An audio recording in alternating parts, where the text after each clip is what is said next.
our next book is called Twice as Good: Leadership and the Power for Women of Color by Dr. Mary Wardell. Hi. Hello. How you doing?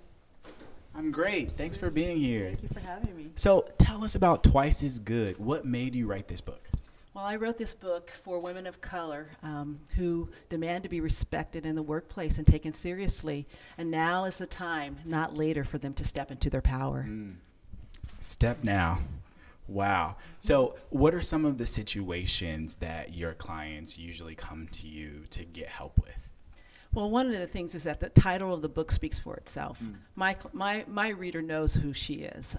They've worked twice as hard to be wherever they're at right now. And one of the things that I see that they tell me in both my classes and in our interactions is that I feel invisible. No matter how hard I've worked, I feel like I'm always passed up for the same opportunity that a peer that has worked less is able to attain. And so part of this work is to give voice to the power of women of color, regardless of whatever work they're doing. Doesn't matter what field that they're in. This book is an affirmation of their greatness, of your greatness, and that this is the time that you need to bring your full self into the workplace so that you might be able to both fulfill the mission of your organization, but also to be able to be really who you are. Wow, that is huge. So what were some of the ways that you were able to step into your power?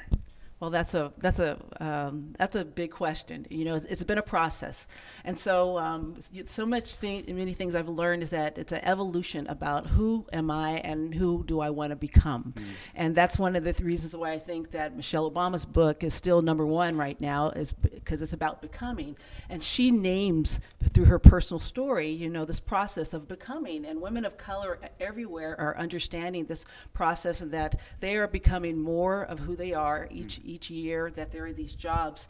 And part of the process is that you have to be able to understand that your identity is your magic. You have to bring your full self. And parts of ourselves that we've left behind are the very things that we need to bring into our workplaces more so now than ever before.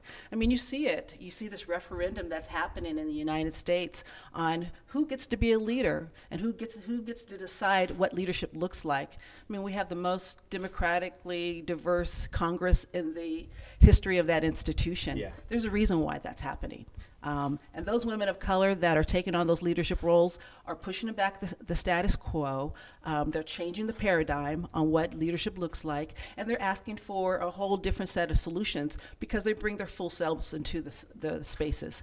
And so it's really exciting right now to be a woman of color across any industry. It doesn't matter what you do. It doesn't matter where you live. Like, now is the time to step into your power. Wow. Oh my gosh. Like, I don't know if y'all can feel this at home, but this woman has such presence, and you can just tell that she owns that. And, you know, you mentioned that your identity is your magic, right? Like, it is. Being who you are is the thing that you need to do. Absolutely. And, you know, that was a word right there. Yeah. Okay? That was a word. What fascinates people most about you is being yourself. Absolutely. There's no one else but yourself. I think I need to catch my breath. That was really, really good. So Nikki from Washington, D.C. says that she has so much to share with the world and so much to say, but she doesn't know how to get started. What would you recommend to her? I would say, Nikki, by the very fact that she even wrote that, you're already on your way. What you need to do next is that you need to continue to write out what are the specific things that you want to see happen in your life, Nikki, and start taking an actionable step every single day. One of the things that I was able to do is that I found Angela Loria's program. I kind of wanted to write a book, but I didn't really know that I really wanted to write a book until I started to engage the process, and then I had no idea that there was so much that was inside of me that I needed to document, because there's only so many people that you can talk to one-on-one. I'm a professor, and my classes oftentimes cap at 22, 23, or 24 people. So a book was an opportunity for me to be able to share with thousands of people that I could never see one-on-one or in a classroom setting, these ideas and this process of developing into the leader that you're meant to be. Wow. Okay, what was the biggest surprise you had in writing your book? Like, what did you not expect? I did not expect that the book writing process would demand of me to be so vulnerable.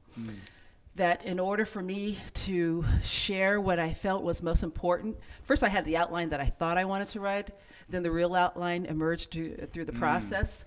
And the true story was that I had to tell my story, and I had to be able to tell people the ways in which I felt invisible at times in the workplace. I had to be honest about the ways in which I felt like I had failed, but actually I had not failed. Only thing that happened is that I had not learned that my identity and who I was my greatest asset. Yeah. And so the part of the book where I had to tell those stories, and I actually went back to my childhood, and my mother passed midway of me writing this book. Wow. And so I thought I wasn't going to be able to finish initially. And after we said goodbye to my mother and we had her funeral, the book flew, literally the flow process, I could not stop writing. My family is a witness. I felt like I sat at the desk, I lit a candle, and it just kept flowing out. And I felt like my mother's spirit had passed, and she had given me the permission to tell the truth about what it was. And so this book is really a gift. It's a love letter to women of color everywhere, executives, if you're an emerging professional, if you're a college student. This is an opportunity for me to share my story in a way that hopefully will help you illuminate and walk into your own story. I love that. Using your story to help guide someone through a process that helps them to get a real result. Like, so many people think that I'm just going to tell this story and that's enough. But telling your story isn't enough. It's not just about sharing what happened. It's about telling people what you learned and how they can get through it too. Absolutely.